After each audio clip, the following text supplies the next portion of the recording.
La République démocratique du Congo a signé un protocole d'accord avec l'AS Monaco. Avec nous pour en parler, Pierre Desorgues, bonsoir. Bonsoir Nidia.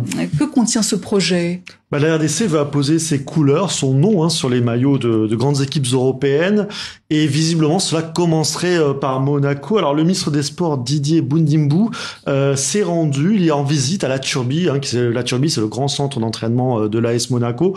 On peut voir sur ces images qu'il a postées sur son compte Instagram.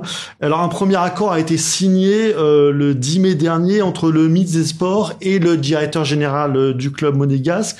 Alors on ignore un peu le design du futur logo, mais l'idée, ce serait que les joueurs de l'AS Monaco en Ligue 1 ou en Ligue des Champions portent les couleurs de la RDC sur la veste, sur le manchot de leur maillot.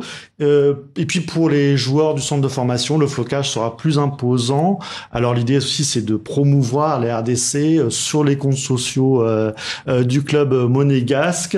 Et il y aura aussi la possibilité pour les athlètes congolais de venir s'entraîner dans les infrastructures du club monégasque, en athlétisme, mais aussi dans le football, disposer du centre de formation de l'AS Monaco.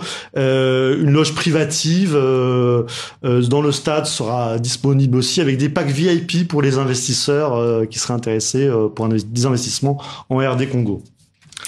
Et pour quel montant alors ? Selon nos confrères de Jeune Afrique, le montant du sponsoring serait de 4,8 millions d'euros sur 3 ans. Mais c'est un forfait de base sur cette somme.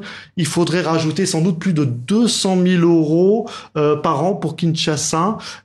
Si Kinshasa veut faire venir jouer l'AS Monaco, la grande équipe, en RD Congo, le club du Groscher donc demande à chaque déplacement au moins 200 000 euros. Et pourquoi Kinshasa met cet argent sur la table ? C'est une question de visibilité. On veut attirer les investisseurs, on veut attirer les touristes. C'est ce qu'avance le gouvernement congolais dans un communiqué qu'il a publié le 9 mai dernier. Je cite, un partenariat avec l'AS Monaco offrirait à la RDC une plateforme de visibilité exceptionnelle à travers l'image de marque associée, améliorant sa perception internationale et attirant les investisseurs. Alors vous l'avez compris, on parle d'investissement, d'économie, de tourisme, d'image de marque du pays. Et comment est perçu ce projet par les Congolais ? L'étonnement et pour ne pas dire les critiques commencent à voir le jour en RD Congo. Le montant du contrat interroge. On se souvient que pour la saison 2023, le championnat professionnel avait été suspendu faute de moyens.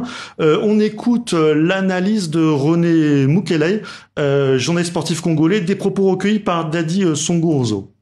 Nous avons un sérieux problème d'organisation de notre football, un sérieux problème d'argent pour bien organiser les choses, un sérieux problème de la formation, un sérieux problème des infrastructures, mais un ministre arrive à convaincre dans un conseil de ministres que la République démocratique du Congo doit débourser des millions d'argent du contribuable congolais pour aller chercher un partenariat avec Monaco pour qu'on porte seulement le nom de la RDC sous la varèse de l'équipe de Monaco. Non, ça c'est une blague bien organisée par le ministère des Sports. Nous sommes en République démocratique du Congo. Aujourd'hui, le football est mort.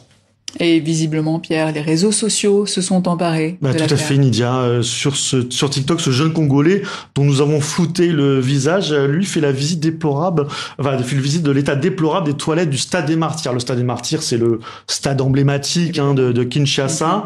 Et il pèse contre des millions d'euros, ces millions d'euros qui pourraient être versés à l'AS Monaco, alors que le football congolais a besoin de cet argent.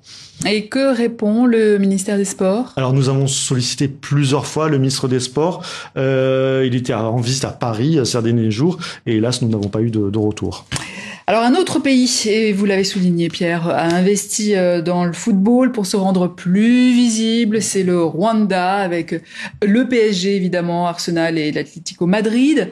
Est-ce que le gouvernement congolais veut suivre le modèle rwandais? C'est ce que pensent beaucoup de géopolitologues du sport. On écoute l'analyse de Jean-Baptiste Guégan, géopolitologue du sport justement.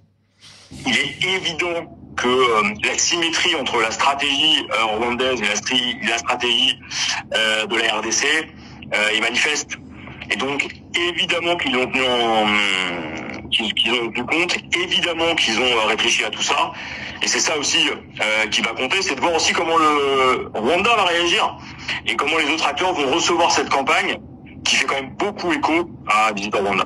De toute façon, sur la première année, on renverra aussi aux inégalités de développement et où tout le monde questionnera le fait que cette campagne de publicité aurait pu finalement servir à développer les écoles ou l'accès à la médecine. Alors, selon nos informations, le projet d'accord avec l'AS Monaco doit être encore examiné au Parlement, le Parlement qui est en vacances, et il faudra attendre la rentrée de septembre pour savoir si ce projet aboutit. En tout cas, la polémique ne fait que commencer en RD Congo. Et on suivra tout cela avec beaucoup d'attention. Merci Pierre.